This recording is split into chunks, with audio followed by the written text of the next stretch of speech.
Romanos 5 dice que Dios muestra su amor por nosotros así, que cuando todavía éramos pecadores, Jesucristo murió por nosotros. Porque Él nos amó de tan grande manera, amamos a los demás.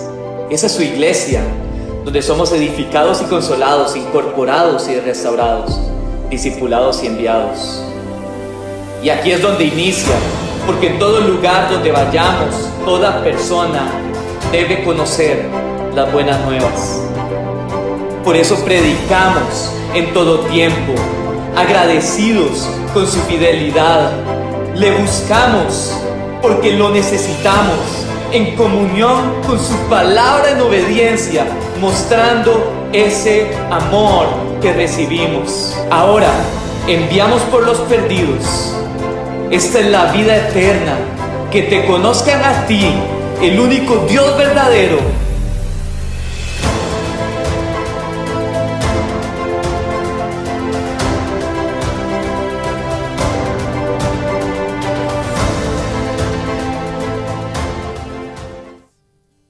Puede tomar usted su asiento, por favor.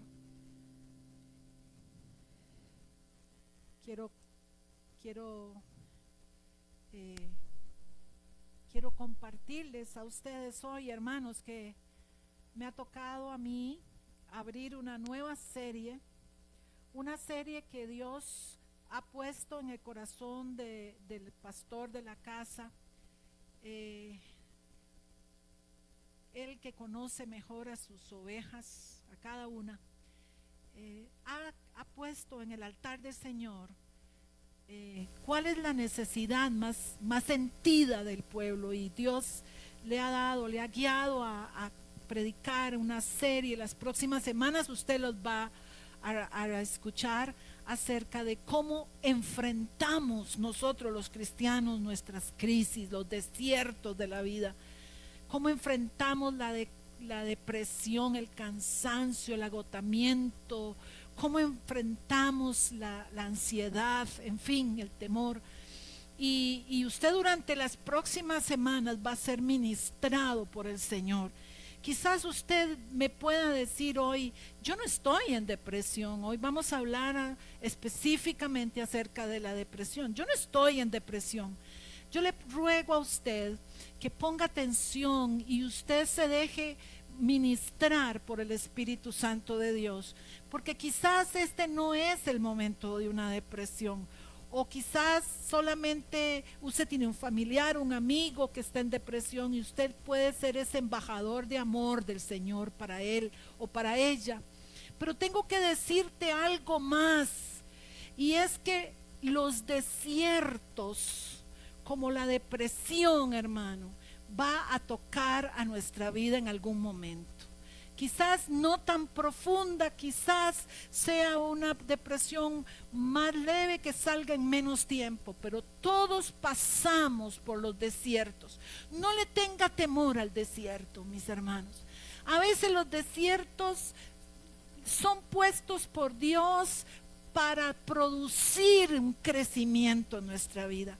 A veces esas cosas que nos están atormentando, esas picos de crisis, de tristeza que nos están aquejando, pueden ser los medios que Dios usa para hacerte crecer. Parece que los seres humanos no crecemos en el confort.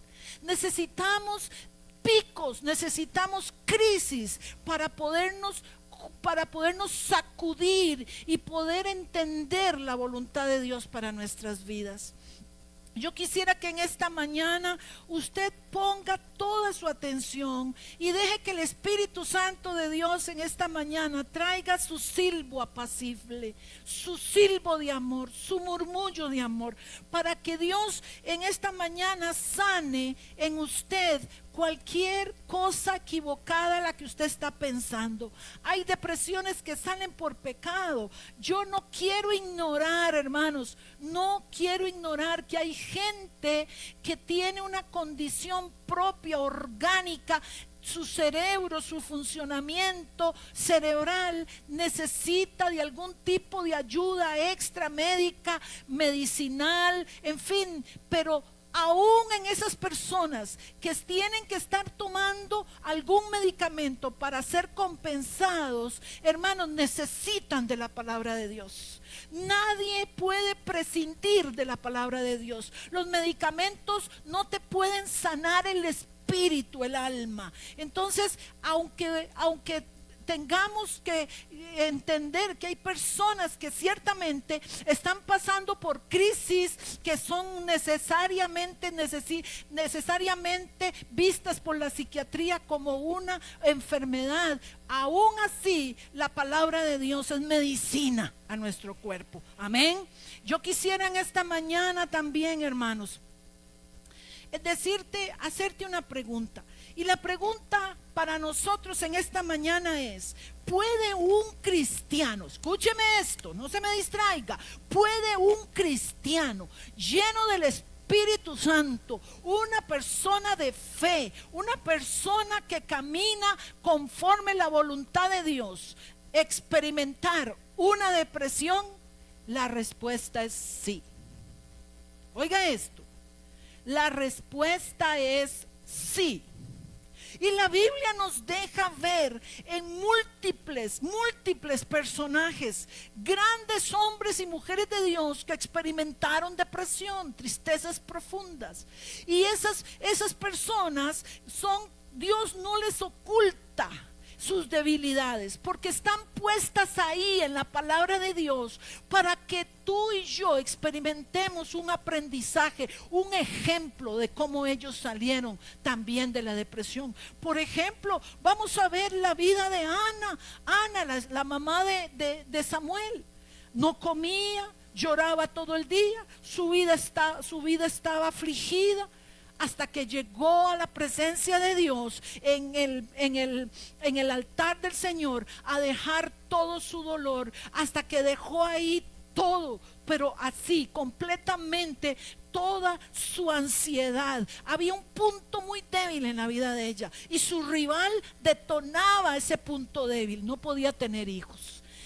Vemos a un Moisés pide: Señor, mátame, ya no soporto más cargar con este pueblo en el desierto, pueblo que era rebelde, duro de corazón. Aún ese Moisés que pide la muerte en una depresión. ¿Y qué me vamos a decir David, después de que cayó en pecado y el pecado trajo consecuencias en su familia, en sus hijos, y comenzó a levantarse en su propia familia enemigos unos contra otros? David cayó en una depresión. David estaba en lo profundo de una cueva. Y dice la palabra de Dios que en el Salmo dice que mis lágrimas han sido mi alimento de día y de noche. Y dice que David comienza a ministrar su alma y se dice a sí mismo: alma mía, ¿por qué te abates dentro de mí? ¿Por qué te turbas dentro de mí? David estaba ministrándose a sí mismo, le estaba hablando a su propia alma, le estaba diciendo a su alma: ¿por qué sigues en abatimiento, en tristeza? Es más, llega a decir en el Salmo 42: Dios mío, mi alma está abatida hasta la muerte. Porque una depresión, hermanos, puede llegar a este punto, desear la muerte. Hermanos, yo he experimentado el deseo aún de morir, y yo he dicho: Señor, ¿pero para qué? Señor, mejor me fuera, mejor acabamos con todo, porque hasta eso nos volvemos religiosos. Ven pronto, Señor Jesús, ven a llevarnos. Y yo en el hueco, en una cueva metida, hermanos, encubriendo un sentimiento que se está gestando desde mi interior, una tristeza profunda. Dicen que Martín Lutero, el de la Reforma, un día se levantó y vio a su esposa vestida de negro y le dijo: mi esposa, ¿quién se murió? Y su esposa, que era una mujer muy sabia, le dijo: Dios está muerto. hombre, mujer, ¿qué estás diciendo? Y le dice, pues Martín, tú vives como si Dios estuviera muerto. Wow, el gran hombre de Dios, el gestor de la reforma en el 1500 y algo, deprimido. Spurgeon, Charles Spurgeon, luchó con depresiones profundas, depresiones inmensas. Pero en este tiempo, hermanos, podemos hablar de la Biblia, Jeremías, Jonás, Job, por favor, Elías, el gran profeta del Antiguo Testamento. Y yo te invito, por falta de tiempo no puedo hablarte de todo lo que Elías hizo en su ministerio. Fue un hombre que oró y Dios cerró los cielos por 3 años, no llovió. Y oró y Dios mandó de nuevo lluvia. Fue un hombre que oró y de una vasija casi vacía de aceite y una vasija casi vacía de harina comenzó a multiplicar la harina y el aceite, y no escaseó en medio de una hambruna. Hermanos, cosas increíbles hizo Dios con este hombre. Yo creo que este hombre, si usted puede guiarse conmigo, vamos a ver cómo fue la vida de depresión y cómo salió de la depresión Elías. Primera de Reyes, capítulo 19, dice: Acab dio a Jezabel la buena nueva de que Elías, de lo que Elías había hecho y de cómo había matado a espada a todos los profetas. Pare ahí, no me lo siga. Estamos hablando de un Elías que Dios lo trae hasta el monte Carmelo. Reta Elías a todos los profetas falsos, diabólicos, que habían tomado la vida espiritual de todo Israel. Los profetas de Acera y los profetas de Baal, ambos son ídolos, son pareja, hermanos. ¿Por qué Dios tuvo que traer una sequía? Una sequía que generó hambruna, que generó escasez. ¿Por qué? Porque Baal era el dios de la agricultura, el dios de la lluvia, el dios de lo que hacía germinar la tierra. Y Dios, para poder avergonzar a los que practicaban esa religión, tuvo que traer un juicio sobre Israel. No llover durante 3 años. Y dice la palabra de Dios que este hombre Elías, déjame un momentito, ya sigo con la lectura. Este hombre Elías convoca a los 450 profetas de Baal y los 450 profetas de Acera. Esos dos ídolos son pareja y tenían una adoración inmunda, corrupta, inmoral. Y todo Israel, el pueblo de Dios, el pueblo elegido entre todas las naciones de la tierra, se había vuelto a adorar a Baal y a Acera. Sembraban árboles al frente o dentro de sus casas para celebrar a Acera, la esposa de Baal. Hermanos, la corrupción había llegado a tal punto que esta mujer a la cabeza, Jezabel, junto con su esposo, el rey de Israel, Acab, habían patrocinado y levantado santuarios de adoración, templos para adorar en Israel, el Israel de Dios, hermanos. Ahí mismo la adoración satánica, y ellos plantaron esos santuarios ahí. Y dice la palabra de Dios. Yo creo, hermanos, que si usted hoy se dispone a escuchar lo que Dios tiene que decir, podemos aprender grandes lecciones. Podemos aprender mucho acerca de este hombre. Porque este hombre en un punto alto, en un clímax de su ministerio profético, reta abiertamente a todos los profetas de Baal y de Acera para traer un sacrificio, y que el Dios que respondiera sería el verdadero Dios. Y dice que en ese tiempo los 450 profetas de Baal se saqueaban, derramaban sangre, gritaban, hacían todo tipo de invocaciones, esperando que Baal se manifestara en ese lugar. Y dice que estuvo todo el día ahí esperando y riéndose y burlándose.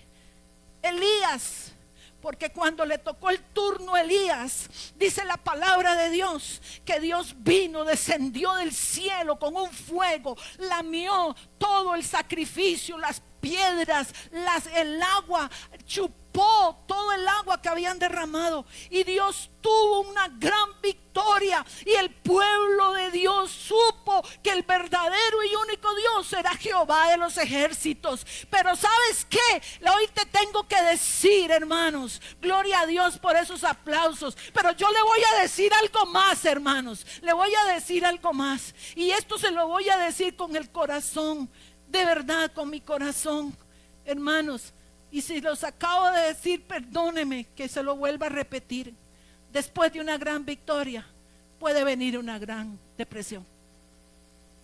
Yo he estado en momentos de mi vida donde he tocado el cielo con las manos, en un tiempo de adoración, en un tiempo de ministración, y he salido de ese lugar como en las nubes, y 3 o 4 días después estoy luchando otra vez con los mismos problemas.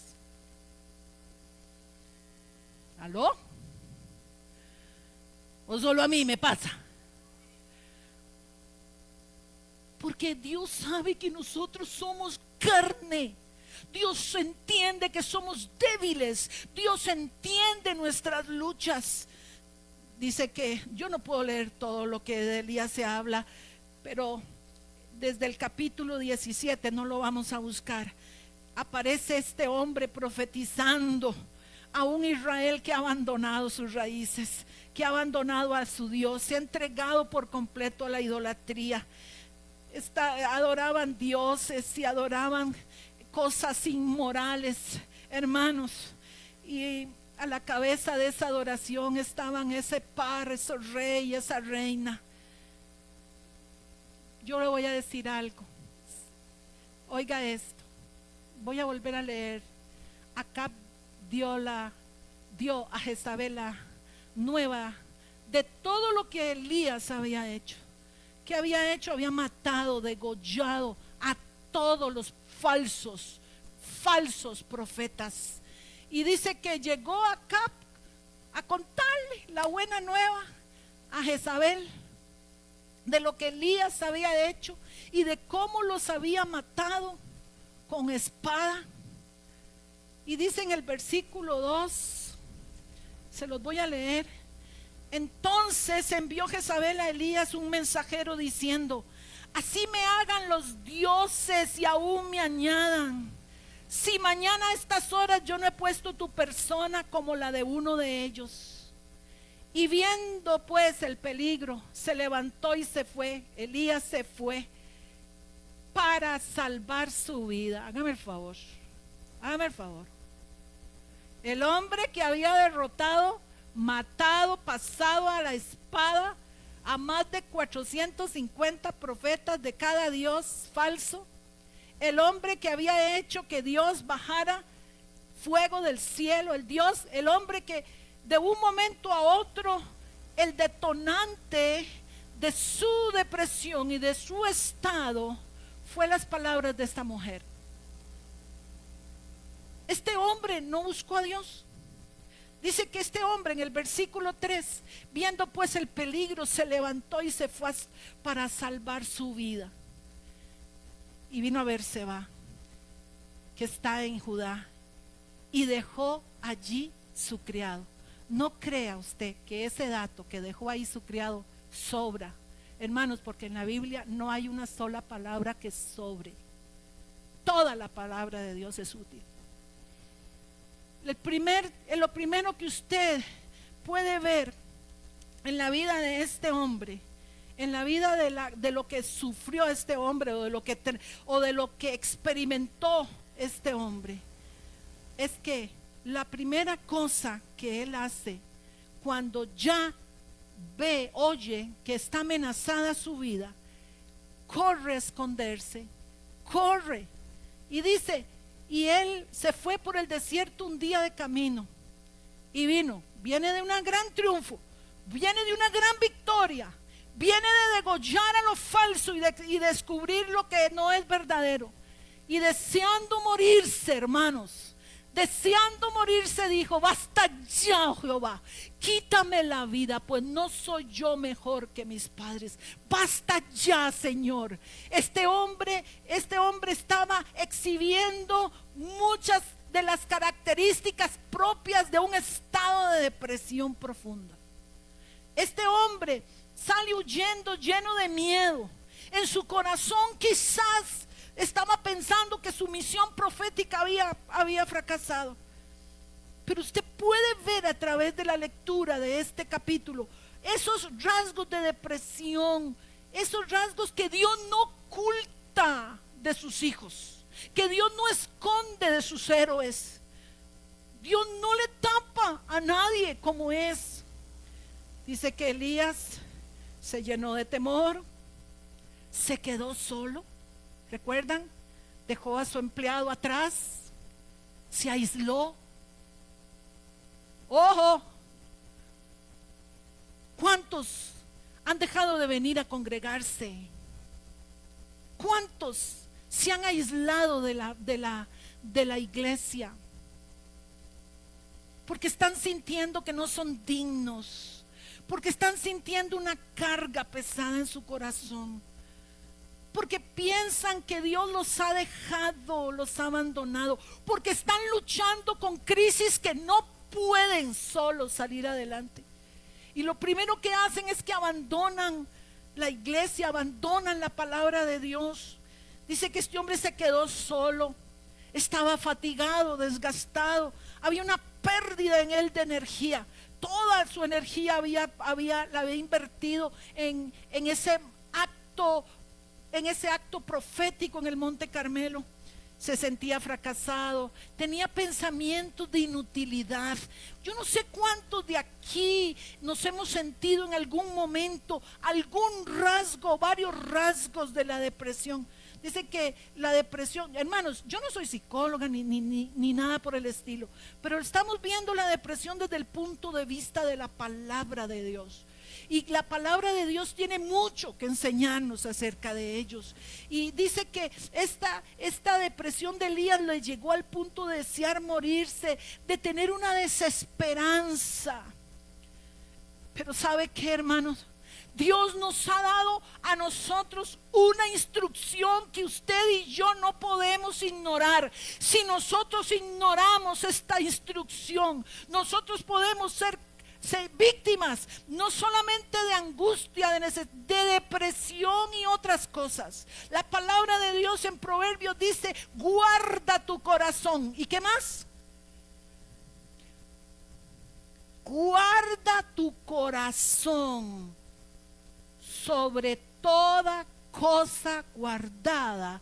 Guarda tu corazón, porque de él mana la vida. Hermanos, este hombre, como vamos a ver,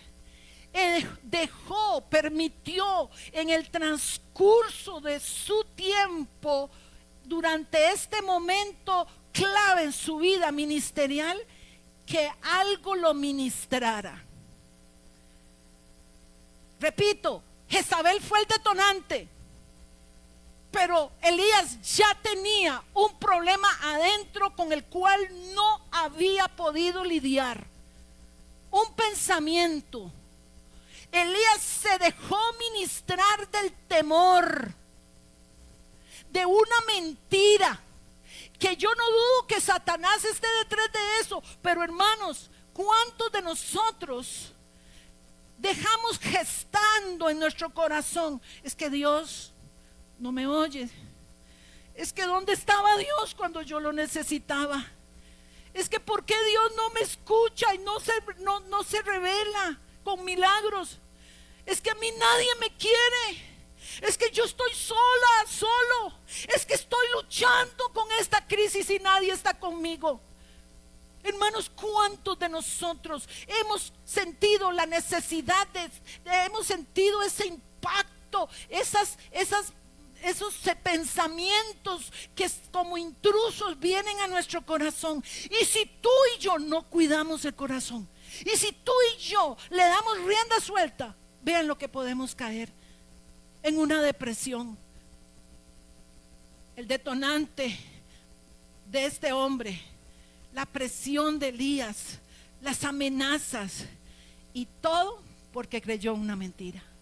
Yo le voy a dar tres lugares donde la palabra se sirve.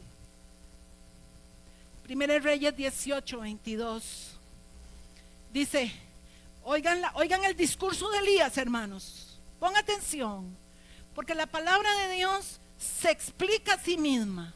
Y Elías volvió a decir al pueblo, oigan el discurso de Elías: solo yo he quedado profeta de Jehová, mas de los profetas de Baal hay 450 hombres.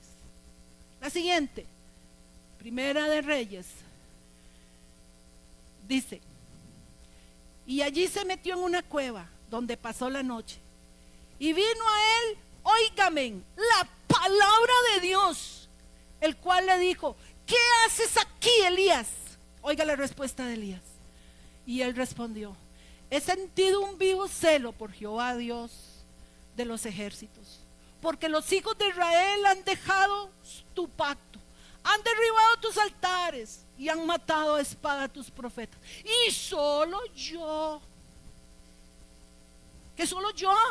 he quedado. Y me buscan para matarme. Ven, él nunca fue a preguntarle a Dios, simplemente infirió que él era el único. Ay, pero cuántas veces es que si yo no estoy, si yo falto, si yo me muero, si yo no vigilo a mis hijos, si yo no estoy presente, si yo no hago, si yo no digo, hermanos, cuántas veces somos así. El siguiente, él respondió, este es otro versículo. Otra vez a Dios le responde lo mismo. He sentido un vivo celo. ¿Ve que es el mismo discurso? ¡Wow! Es el mismo.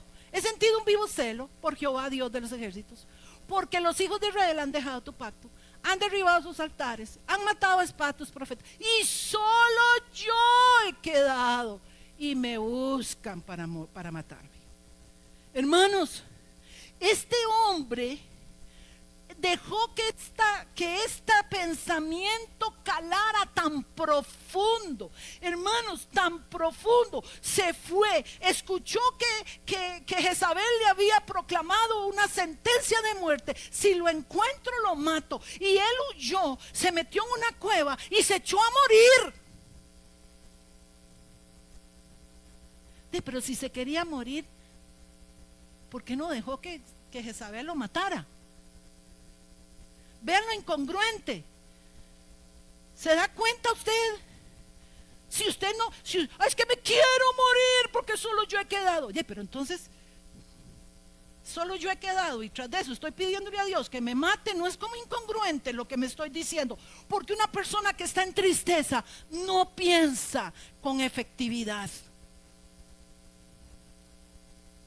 Solo yo he quedado. Dios lo que le pidió a Elías era que aprendiera a confiar en él y que le siguiera. Como a usted y a mí, Dios no pide lo mismo. Dios nos pide que confiemos y que le sigamos, no importan las circunstancias. Porque sabemos que todo está bajo su control. Y con esto quiero aclarar algo, hermanos, porque he notado en las prédicas, muchas prédicas que hoy encontramos en las redes, un espíritu triunfalista, donde un cristiano no puede experimentar el sufrimiento. Hermano, eso es antibíblico. Hoy no voy a ser la más popular, pero tengo que decir la palabra de Dios. ¿Cómo fue la vida de Pablo? ¿Cómo fue la vida de los primeros cristianos? Yo les he dicho muchas veces a las intercesoras que nos reunimos los miércoles en la mañana, piense usted en sus hijos. Ojalá los pequeñitos, los hijos en general, porque uno no deja de amar a un hijo porque crece. ¿Estarías dispuesta a llevarla al Coliseo para que se lo devoraran los leones y fueran burla para el pueblo? Solo por decir que eres cristiano. Yo pienso en Andrea, mi hija, que tiene 2 chiquitos, 2 años algo, 2 meses. Y yo pienso que pienso uno en un lado y otro cargándolo, siendo sacrificados por leones, y yo me pongo a pensar, ¿estaría yo dispuesta a eso? Hermano, ¿cuánto costó? Porque nosotros pensamos que como algo extraño que nos venga el sufrimiento. El sufrimiento es parte, hermanos, qué pena decirle, pero sin sufrimiento no crecemos. ¿Cuándo buscas más de Dios? Cuando más hundido estás. ¿Sí o no? ¿Cuándo buscas más de Dios? Cuando miras que tu casa, tu familia, tu trabajo, tu salud está siendo amenazado. Pero dice la palabra de Dios que aunque Elías tenía celo por la obra de Dios, él llegó a creer que toda la responsabilidad del reino de Dios en ese momento en Israel estaba sobre él. Vamos a 1 Reyes, capítulo 19, 5 y 6, y sigamos. Y echándose, vean a Elías, echándose debajo de un enebro se quedó dormido. Y aquí llegó un ángel y le tocó y le dijo: levántate y come. No me lo quites. Levántate y come. Hermanos, si algo aquí hoy quiero destacar, es esto que me ha tocado profundamente el corazón y quiero que a usted le toque. Es ese Dios amoroso, ese Dios hermoso, ese Dios de misericordia que no señala, no condena, no desecha a nadie. Y fue a buscar a su hijo donde estaba en su peor momento, y estaba en su peor época, en una cueva, deseando morirse, hermanos. Y Dios, después de que ese hombre había visto la gloria de Dios descender, ser un hombre poderoso en Dios, Dios lo encuentra y lo sale a buscar, como a ti y a mí un día nos salió a buscar, y nos sale a buscar cualquier momento de nuestro tiempo. Ese Dios vino y fue a buscar. Dios te va a ir a buscar. Dios te va a buscar. No puedes ocultarte de tu Dios. Aunque te escondas debajo de la peña, Dios te hallará ahí. Y si Dios te encuentra, te sustentará, te llevará en sus hombros, te sanará y te restaurará, porque esa es la promesa de Dios sobre nosotros. No, yo he hecho las paces con mi tierra, con mi polvo, de polvo y de la tierra fui hecha. Yo he tenido que pasar por momentos difíciles y yo he podido decir: hasta aquí me has ayudado, Señor, ven pronto que quiero morirme. Y el Señor sale a buscarme, y el Señor sale a un lugar donde yo me he metido y comienza a ministrarme. Y ¿sabes qué? Hoy te voy a decir, muchas veces Dios ha enviado como a ese hombre. He aquí luego un ángel le tocó y le dijo: levántate y come. come. Dios entendió que estaba cansado y Dios le dejó que estaba débil y Dios le permitió que comiera y que durmiera. Le mandó un ángel. ¿Usted entiende eso? Le mandó un ángel. Muchas veces Dios te va a mandar un hermano de la iglesia, una hermana de la iglesia. Dios te va a sostener a través de tu crisis. Dios te va a enviar a alguien con una palabra, con un abrazo, con una mirada de amor. Dios te va a enviar con una persona que trae un pan caliente para ti. Tengo un amigo, tenemos en mi familia un amigo. Cuando cumplió 50 años estuvimos con él, con su casa, con su familia. Celebramos aquel cumpleaños.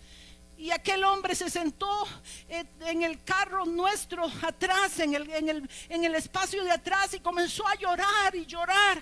Y decía: yo estoy solo, yo estoy sola, yo estoy solo, mi esposa está sola, estamos como familia solos, estoy desamparado. Estaba pasando un tiempo sin trabajo, su casa había sido casi perdida y rematada por los bancos, y él lloraba profundamente. Y yo en mi corazón me sentía con una necesidad de decirle: sabes, hermano amado, sabes cuál es tu peor problema, es creer que estás solo, porque yo conozco a través de las amistades que te rodean cuántas veces salvaron tu casa del remate. 2 veces. ¿Cuánta gente te sostuvo con diarios? ¿Cuánta gente sostuvo los cuadernos y los bultos de sus hijos para la escuela? ¿Cuántas veces te llevamos mercadería para que no tuvieras hambre? Y tú te das el lujo de decir que estás solo. Malagradecido. No somos así nosotros a veces. Pero creemos que cosa extraña nos pasa, cosa difícil de entender. A usted no le toca entender las crisis ni los desiertos. A usted le toca confiar que ese Dios va a venir a sacarte de ese lugar de muerte donde estás. Y dice que, y entonces él miró. Imagínense, hermanos, Dios le cocina, le manda un ángel, le prepara, dice que le prepara una torta cocida sobre ascuas, calientito el pan. Esto es lo rico que sale, que pan caliente, recién hecho. No le dio cualquier pan duro, le mandó un ángel, le preparó pancito del cielo, le preparó agüita del cielo y le dejó dormir para que el hombre descansara de su desgaste físico y emocional. Lo que más amo de Dios es que Dios hará eso contigo y conmigo. Lo que más amo de Dios es que Dios no va a hacerse de la vista gorda cuando tú te encuentras en tu peor momento. Dios no te va a señalar, no te va a criticar. Dios te va a sostener en tu tiempo más difícil. Me encanta ver cómo Dios viene al hombre, cómo Dios lo abraza, cómo Dios interviene su crisis. Y hermanos, por favor, interviene su crisis y le dice: bueno, estás cansado, duerme. Estás hambriento, falta de energía, aquí está la comida. Y lo deja ahí sentadito, quieto, dormidito, descansando hasta que ya se encuentra listo. Ay, hermanos, ¿sabe a dónde lo llevó Dios? Al monte Oreb, al monte de Dios. Vamos allí. Dice que volviendo el ángel de Jehová la segunda vez lo tocó. Ya lo había dejado descansar y comer. Y le vuelve a decir: levántate, come, porque el largo camino terrestre. ¿Sabes cuál es tu peor conducta cuando te encuentras en una depresión? Dejas la iglesia, te apartas de los hermanos, no oyes la palabra de Dios y te tumbas en una cama y no quieres salir. ¿Y sabes qué le dijo Dios? No, Elías, come, fortalécete, porque tengo un trabajo para ti. Cuando estás en el momento más bajoneado de tu vida, sigue trabajando. Tal vez no la misma cantidad de horas y de esfuerzo, pero no dejes de trabajar. No dejes de trabajar. No te entregues a la depresión. Y dice que, vamos directo porque no tengo mucho tiempo.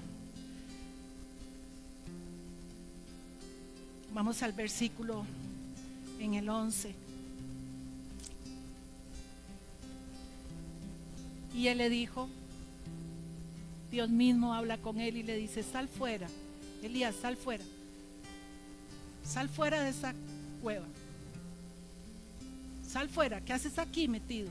Sal fuera. Y ponte en el monte delante de Jehová.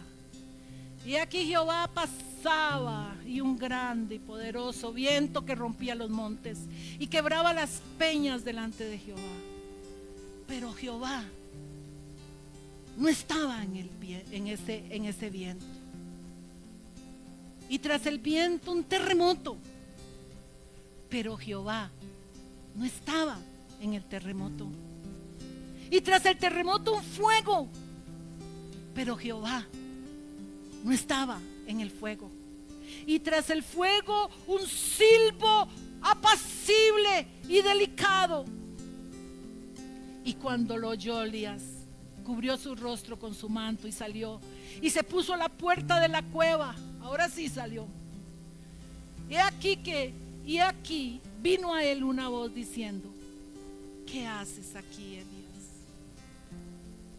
Yo quiero que esta mañana usted ore por un silbo apacible en su casa, en su familia, en su vida. Yo quiero que usted ore por un silbo. Hermanos, Dios se manifiesta al hombre en su necesidad, en su crisis. Porque mi hermano, si usted va al libro de Hechos y ve cómo fue el Pentecostés, fue con terremoto, con viento y con fuego. Y ahí estaba Dios. Pero eso no era lo que necesitaba Elías. Necesitaba, el Señor lo ministró. Lo ministró con su silbo apacible. No pierdas la esperanza. No pienses que tu situación es ya lo último, que ya no tienes fuerzas, que ya no puedes seguir peleando, que Dios te ha dejado, que a ti no te ha tocado la bendición de Dios.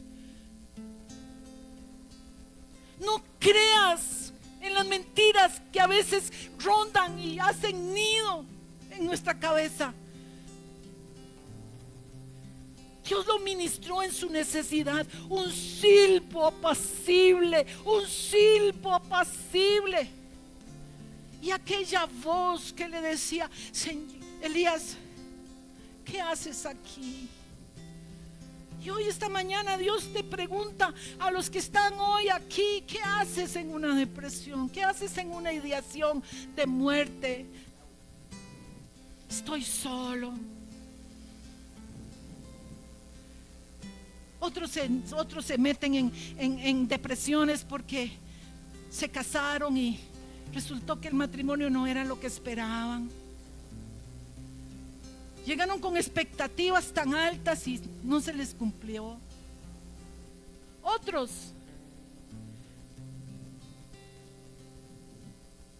tienen tanto rechazo en su vida que sienten que no encajan en ningún lado. Peor, los jóvenes. Hoy se suicidan jóvenes sin propósito, porque no encajan, porque no tienen tanto likes en sus apariciones o en sus publicaciones, porque se sienten seres extraños. ¿Qué haces ahí? Cuida tu corazón. Hermana, hermano, cuide su corazón. Sobre toda cosa guardada, guarda tu corazón, porque de él mana la vida. Vaya al Señor, Ponga delante de Dios su lucha. Confiese ahí su fracaso. Hay personas que vienen y cuando toca en la iglesia Santa Cena, yo observo, yo los tengo observando, los hermanos, todos los observo. A veces le digo eso a las chiquillas. Yo te estoy viendo. No comen la Santa Cena. Y me pregunto por qué. Y muchas veces me he atrevido a decirle a algún hermano, alguna hermana, ¿por qué no estás participando con el resto del cuerpo en la Santa Cena? Porque estoy en pecado. Y le digo, hijo, hija, ¿quién te dijo que no debías comer la Santa Cena? Lo que debes es arrepentirte, confesar tu pecado y comer lo que Dios ha provisto para las fuerzas del camino. Deciden no comer la Santa Cena. Yo no sé si porque quieren seguir en su pecado. Qué triste, hermanos. Dios nos dice que en el viento, en el terremoto y en el fuego Dios no estaba, pero que esa brisa lo restauró. Y después, si usted lo puede terminar en su casa, le dan la orden de ir y ungir un nuevo rey, un nuevo profeta, porque le cuento, a Elías se lo llevó de Dios en un carro de fuego. Dios no lo desechó. Amo ese Dios. Amo ese Dios que yo puedo venir a contarle mis fracasos, que yo no tengo que ponerme una máscara de religiosidad para que en mi humanidad yo crea que estoy bien con Dios. ¿Cuántas veces he ido ahí a aquel cuartito de oración y le he dicho a las intercesoras, oren por mí? Y he caído en llanto porque estoy pasando el día malo. Todos vamos a pasar por el día malo. En algún momento de tu vida te tocará, ahora o después. Pero yo tengo una casa espiritual en quien venir a confiar. Tengo sobre todo al Espíritu Santo de Dios que me fortalece, que me da vida. Tengo su palabra que me sostiene. Y yo, y como David, me tengo que decir a veces en la mañana, ¿por qué te turbas, alma mía? ¿Por qué estás angustiada dentro de mí? Puedo pedirle al ministerio de la música que pase. Quiero cerrar con esto. Versículo 18. Vean cómo Dios primero le dio de comer, primero le dejó dormir, hizo pasar un silbo apacible, un murmullo de su amor. Yo no sé si usted alguna vez ha oído ese silbo apacible y ese murmullo de amor. Cuando Dios en su misericordia viene y me hace ver mi pecado y trae a mi corazón un verdadero dolor y un arrepentimiento, y puedo caer de rodillas y decirle, Señor, he pecado contra el cielo y contra ti, perdóname, y me levanto restaurada, porque Él es mi sanador, Él es mi pastor, Él me carga sobre sus hombros cuando ya yo no puedo seguir, cuando la carga, el dolor es tanto. Yo quiero en esta mañana que tú sientas, Dios te va a ir a buscar aunque te escondas. Vea eso, esa declaración está sacando a Elías de su mentira. Y yo haré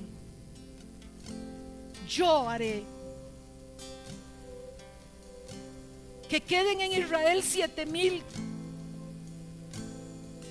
No uno, Elías, no uno, no tú solamente, cuyas rodillas no se doblaron ante Baal y cuyas bocas no le besaron. Si tú habías creído que tú eres el último y contigo moría mi plan, estás equivocado, Elías. Te dejaste engañar por tus pensamientos. Yo me he reservado 7,000 que no han doblado sus rodillas delante de Baal, ni su boca le han besado. Si tú has creído que estás solo, sin saber, te he enviado ángeles. Tú no los has visto, pero yo te he enviado ángeles. Ángeles para que te sostuvieran, te fortalecieran, te dieran un consejo de amor. Yo he enviado maná del cielo para ti. Quiero que salgas de esa cueva. Y yo creo que en esta mañana Dios nos dice a nosotros: salgan de esa cueva donde te has metido. ¿Qué estás haciendo ahí? Ahí no sirves para nada más que para lamerte tus propias heridas. Pero hermana, mi situación no ha cambiado. Yo no sé cuánto tardará en cambiar, pero yo conozco un Dios que es soberano, un Dios que lo puede todo, un Dios que me ha dicho y ha dicho acerca de mí que no me dejará ni me desamparará, que no puede abandonar a sus hijos, que soy herencia de Jehová, que soy vasija en sus manos, que Él me ha formado para su gloria. Quizás muchos hoy tengan que ver cómo su mentira se cae delante del Señor. ¿Cómo que solo? ¿Cómo que a ti nadie te ama? ¿En qué cabeza cabe? Mira la cruz.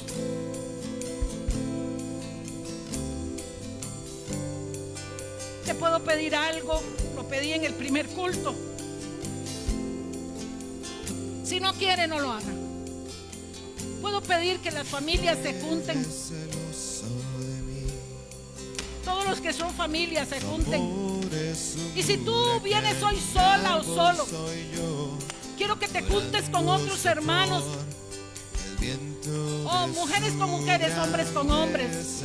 Les dije esta mañana, no quiero que ningún hombre crea que va a ir a orar por su futura.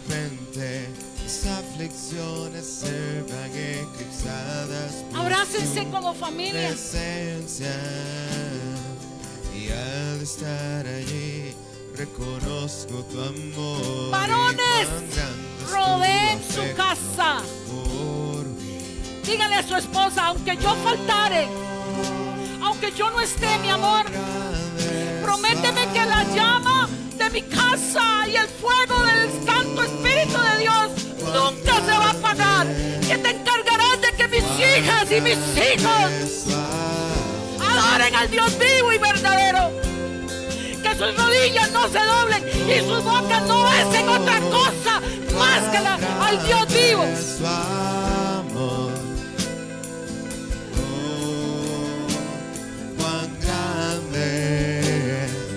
Levántate, rodéalo. Si Él nos ama, aunque estén pasando crisis, aunque estén pasando necesidades, aunque la llama arde en ti y el agua sientes que te ahogan y te inundan, con todo Jehová, el Señor Dios Todopoderoso te bendecirá. Déjese que en esta mañana Dios vaya a buscarte. Vaya a buscarte en la cueva donde te has metido. Y si tú sabes que hay una idea que ronda tu mente, conquistados por su gran poder. Oh, si su gracia seguro yo no soy elegida por Dios. Seguro la salvación la perdí. Confiesa tu necesidad como Ana. El cielo y la tierra se unen en paz. Señor, y mi corazón derrámate en esta mañana en amor. No tengo Ministra a tu pueblo en el amor tuyo que no cambia, no muda con los tiempos. Porque nos has amado con amor eterno y nos has prolongado tu misericordia.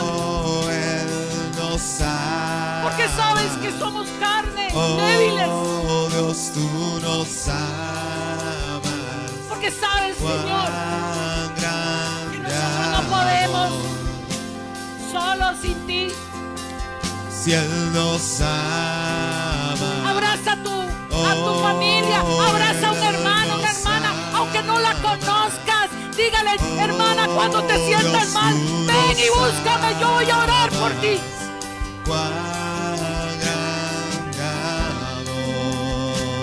Eso hace el verdadero pueblo de Dios.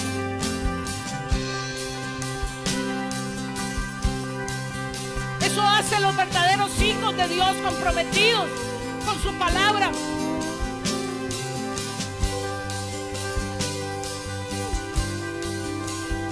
Que el Señor te guarde, te bendiga. Que Dios haga resplandecer su rostro sobre ti, tu familia. Que Dios brille para ti. Que Dios resplandezca en ti. Podemos